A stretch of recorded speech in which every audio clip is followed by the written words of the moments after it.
the fertile soil of humility. Today's message begins with a reading from the book of Sirach, a deuterocanonical text written over 2,200 years ago. In many ways, it's an ancient spiritual self-help book. Its author, Eliezer ben Sirach, gathered proverbs, poems, and parables meant to guide everyday people in the ways of virtue, wisdom, and spiritual alignment.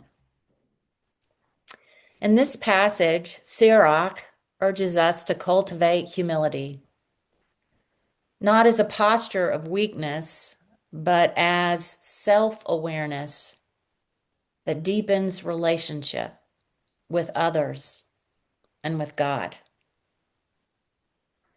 Sirach's advice about humility resonates across centuries and contexts. In a world that celebrates greatness, achievement, and superiority, humility is often overlooked or misunderstood. But humility is a cherished spiritual principle frequently taught and sought after in church basements and community centers where recovering addicts gather. Humility is what saves people from the brink of destruction, from lives driven by self-will and unexamined desire. Humility serves as an antidote for pride in all its disguises. Bill Wilson, co-founder of Alcoholics Anonymous, defined humility as the clear recognition of what and who we are, followed by a sincere attempt to become what we can be. Humility is often misunderstood. It isn't self-hatred or passivity. It's clarity, a grounded awareness that keeps the ego from dominating others. It's knowing the truth about ourselves, our limits, our gifts, our place in creation. Humility is living from that truth with courage and grace. It's interesting that humility shares its etymological root with humanity and humor. Mm. Hummus, not the tasty dip served with pita chips, but the rich soil formed from decayed organic matter, worm poop, compost, muck. And yet from this muck, life is born. Seeds sprout, growth begins. Every living thing depends on it. So to practice humility is to return to our roots, to remember that we are human, formed from miraculous worm poop, to remember that we are earth creatures, fragile and sustained by grace, to let go of the illusion that we have life under control or can achieve anything by sheer will. To remember that we are dust, and to dust we shall return. Humility doesn't come easily, and its linguistic cousin humor brings levity to our limitations, not to point out failure and ridicule, but as sacred reminders of our shared human struggle with pride. Even the great American pragmatist Benjamin Franklin struggled with pride. He wrote,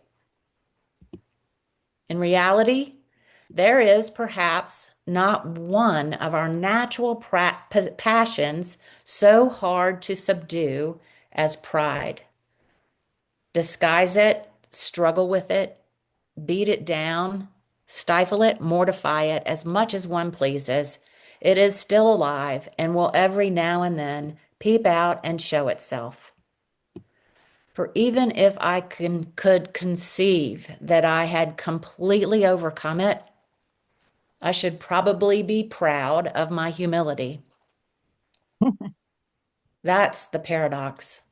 Even our attempts to be humble can become the seedbed of pride.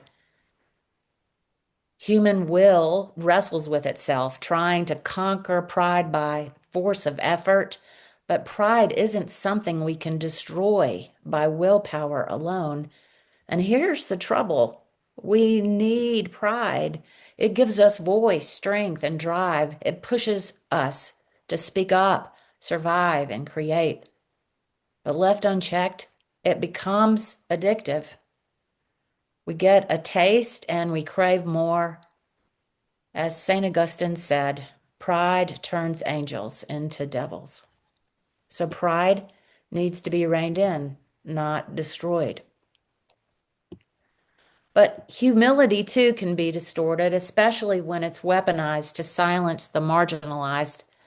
As theologian Stacey Floyd Thomas writes, humility makes sense as a virtue for those who know little about oppression, but for those persecuted, silenced, without a voice, they know humility all too well.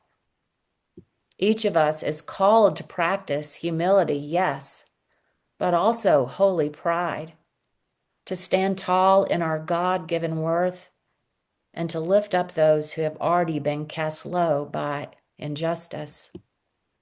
Humility isn't about shrinking, it's about right sizing, knowing who you are in truth before God. In today's gospel, Jesus is eating in the home of a Pharisee. He observes the guests jostling for positions of honor, and he calls them out, not harshly, but wisely. He challenges external righteousness, the prideful kind that looks good on the surface but neglects the heart. He shines a light on our shadow self that craves recognition, status, and the best seat at the table. Pride is exposed for its instability. It rides the wheel of fortune. As Jesus says, the one who exalts themselves will be humbled, and the one who humbles themselves will be exalted. Jesus, the exemplar of humility, teaches us that all of us belong to God and to each other. When you give a banquet, don't invite your friends and rich neighbors. Invite the poor, the crippled, the blind, the lame. Jesus isn't just critiquing the guest list, he's turning the tables. He's asking us to make room for the ones we overlook, to step down from pride's exclusive guest list, to invite the excluded to the altar, to amplify the voices of the marginalized, to realize that at the core, we share the same vulnerability, the hummus of humanity, and that we need each other to thrive. Throughout the Gospels, Jesus was drawn not to the religious elite, but to the broken, the messy, and the outcast. He spent little time in temple courts and much more time in the streets with the sick, the grieving, and the shamed. Why? Because humility lives there, the sacred ground for God's love to be revealed. Humility doesn't erase our worth, it reveals it. It doesn't mean being unseen, it means being seen by God, even when the world overlooks you. Psalm 68 reminds us God is the defender of the defenseless, the parent of orphans. God gives a home to the forsaken. When you feel broken, God weeps with you. When you feel hopeless, God holds the spark of hope. When you feel forsaken, God shelters you. And when you feel powerless, God empowers you not with ego, but with purpose. Humility grounds us, and humor lifts us. Grace holds us. Let us not chase seats of honor, but instead make space at the table. Let us follow God's call even when others don't affirm it. Let us live from the soil of humility, where the Spirit does its deepest, quietest work. And let us trust that from our most broken places, something sacred will grow. Amen.